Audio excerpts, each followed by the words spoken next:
जादूगर तो गुरु नहीं, धरते नहीं जादू की धार, जादू तोड़कर दिखला देते भर दुनिया का स्वरूप भार। जय गुरु। मनुष्यों में दो प्रकार की संभावनाएं हैं, वह इष्टमुखी होगा या प्रवृत्तिमुखी होगा। इष्टमुखी का अर्थ है मंगल के पथ पर चलना तथा प्रवृत्तिमुखी का अर्थ है अनिष्टमुखी अर्थात अमंगल के पथ पर चलना। अज्ञानता के कारण ही मनुष्य प्रवृत्ति के पथ पर चलता है। इष्टानुग हुए बिना ज्ञान अर्जन नहीं किया जा सकता है। इष्टानुग होने के लिए ही सद्गुरु की दीक्षा की आवश्यकता है। दीक्षा दक्ष होने का पथ है एवं सील ऑफ गॉड भगवान का छाप मोहर है। दीक्षा ग्रहण के पश्चात ही मनुष्य अनुशासित होकर जीवन यापन कर जीवन का सही अर्थ में उपभोग कर सकता है, अन्यथा उसे प्रवृत्ति नाक में नकेल डालकर घुमाता रहता है। आए हम लोग परम प्रेम में युक्त पुरुषोत्तम श्री ठाकुर अनुकूल चंद जी के विभिन्न ग्रंथों से संग्रहित शिक्षाप्रद कथा प्रसंगों कहानियों को सुनते हैं। सह प्रतिष्ठित श्री तपेश्वर प्रसाद सन 1961 में भगवान श्री ठाकुर के पास गए थे। वहाँ पर अन्य भक्तों की मंडली में बैठे बैठे वे बीज मंत्र का जप कर रहे थे। श्री ठाकुर अपना सिर चारों तरफ घुमाकर सभी को देख रहे थे। श्री ठाकुर जी का चेहरा एवं ललाट असाधारण रूप से चमक रहा था। उनकी आंखें कमल के फूल की तरह थी। श्री रामकृष्ण की प्रार्थना में हम लोग कमल दल लोचन शब्द पाते हैं। श्री ठाकुर जी की आंखें भी वैसे ही था। अचानक उन्होंने तपेश्वरदा की तरफ देखा। उनकी आंखों से सूर्य की किरणों से भी अधिक प्रकाश श्री तपेश्वरदा की तरफ आ रहा था। वे प्रकाश को सहन नहीं कर पा रहे थे। उन्होंने अपनी आंखें बंद कर ली। तपेश्वरदा ने पुनः आंखें खोलकर प्रभु को देखना चाहा, लेकिन पुनः उस प्रकाश को सहन नहीं कर पा रहे हैं। तपेश्वरदा का हृदय खुशियों से भर उठा, आनंद से विभोर हो उठे एवं उन्हें सार्वगिक सुख का बोध हुआ। श्री तपेश्वरदा ने उस घटना को अपने ऋतिक श्री हरिनंदन दास से कहा। उन्होंने एक घटना सुनाया। श्री ठाकुर के सिर के चारों तरफ एक प्रकाश दौड़ रहा था, जिसे हम लोग खुली आंखों से नहीं देख सकते हैं। श्री ठाकुर ने एक दिन इस प्रकाश को इच्छा करके श्री हरिनंदन दा को दिखाया था। श्री ठाकुर ने श्री हरिनंदन दा के माथे के पिछले भाग को छुआ एवं कहा कि इस कमरे के दरवाजे के छिद्र से देखो। श्री हरिनंदन दा ने देखा कि कमरे में प्रकाश दौड़ रहा है।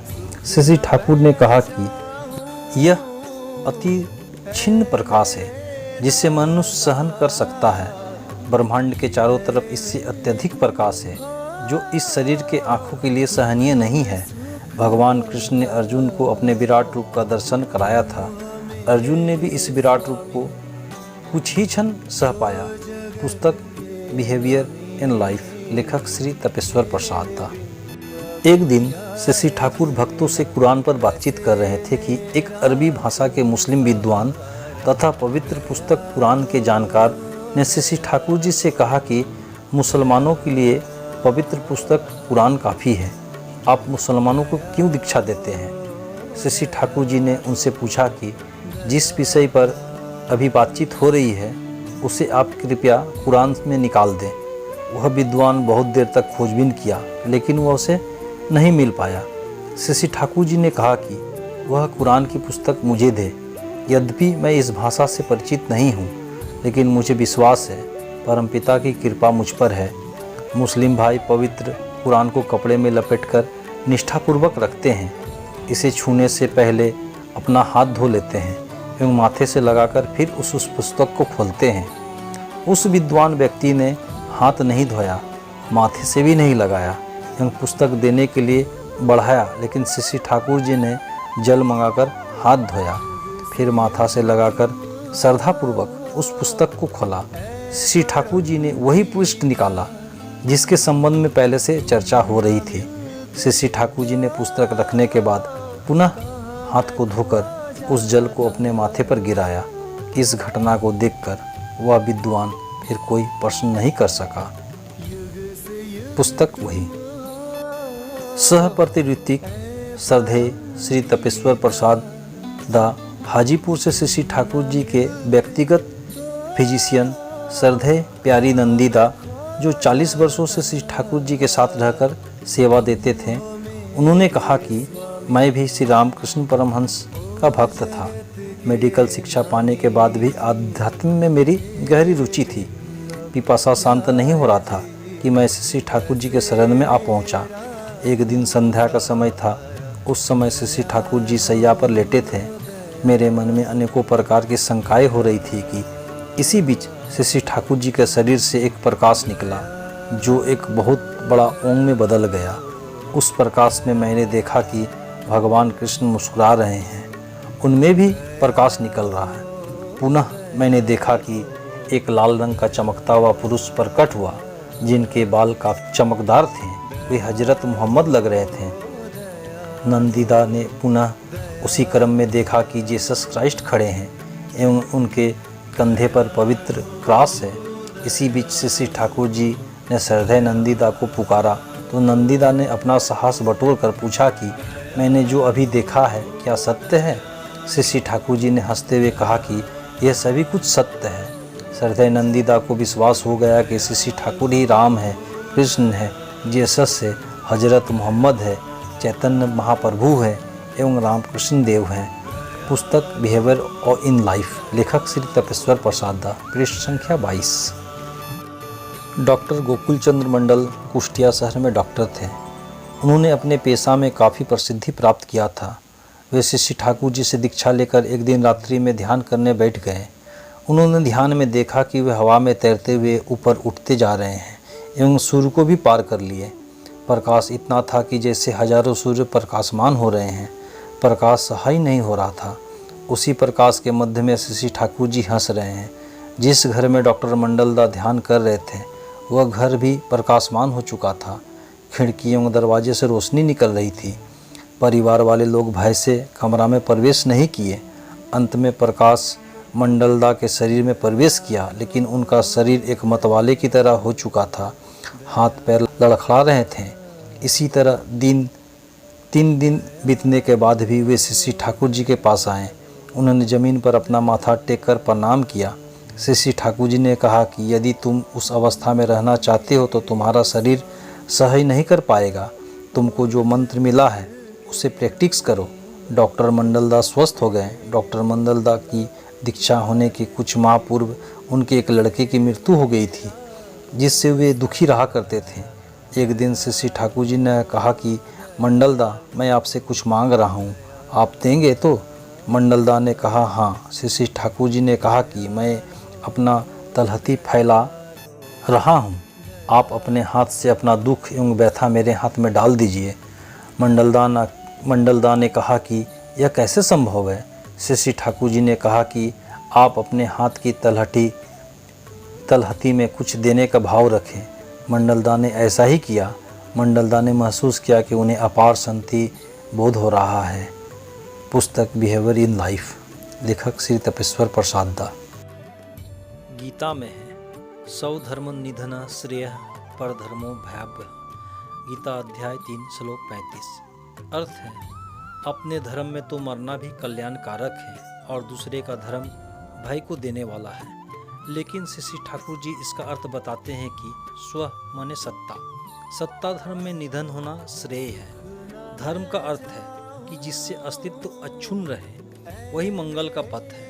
परधर्म माने प्रवृत्ति का धर्म। सत्ता के विरुद्ध ही परधर्म है।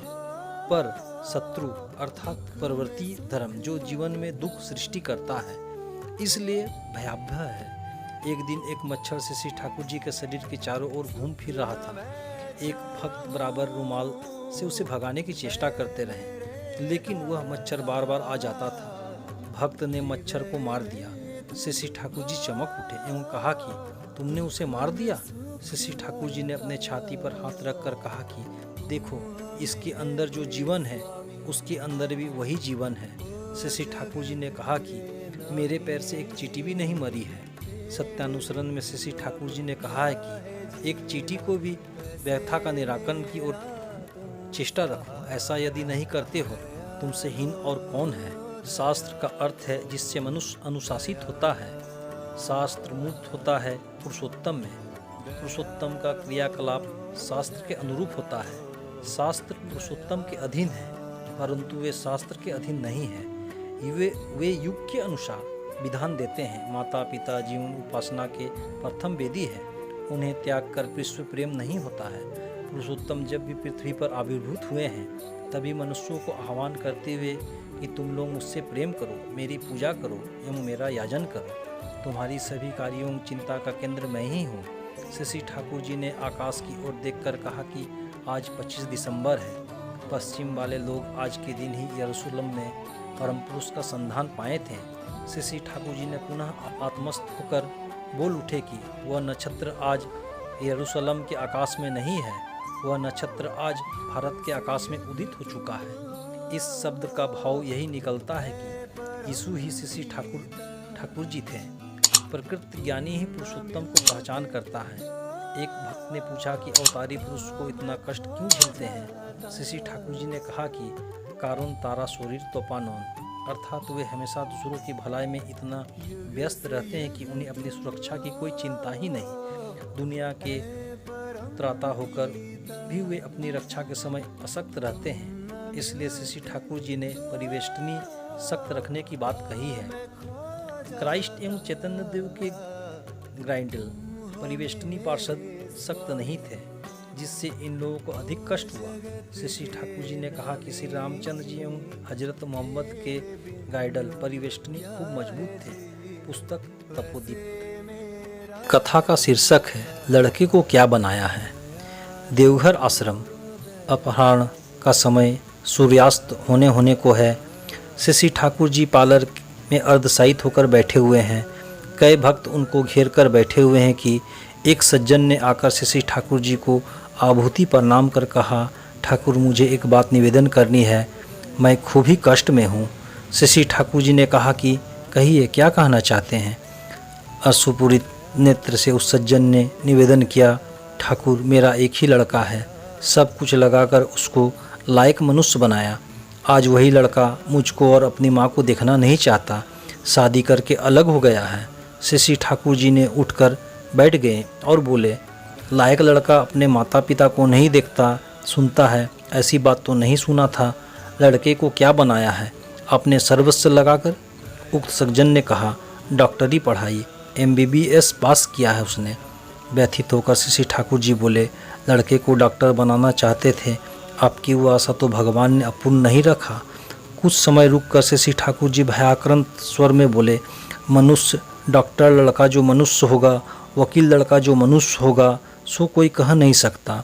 मनुष्य होने का रास्ता डॉक्टरी भी नहीं, वकालती भी नहीं, वह रास्ता अलग है। रोते हुए उस सज्जन ने पूछा, मैं क्या करूँगा ठाकुर। सांत्वना देते हुए शशि ठाकुर जी ने कहा, भगवान से प्रार्थना कीजिए और जिससे कि उस लड़के का मंगल हो वही कीजिए। समस्त पार्लर स्तब्ध। इस शब्द व सज्जन प्रणाम कर धीर गति से चले गए। अन्य उपस्थित भक्तगण भी धीरे धीरे प्रणाम कर उठकर चले गए। पुरुषोत्तम प्रसंग से। जय गुरु। वंदे पुरुष।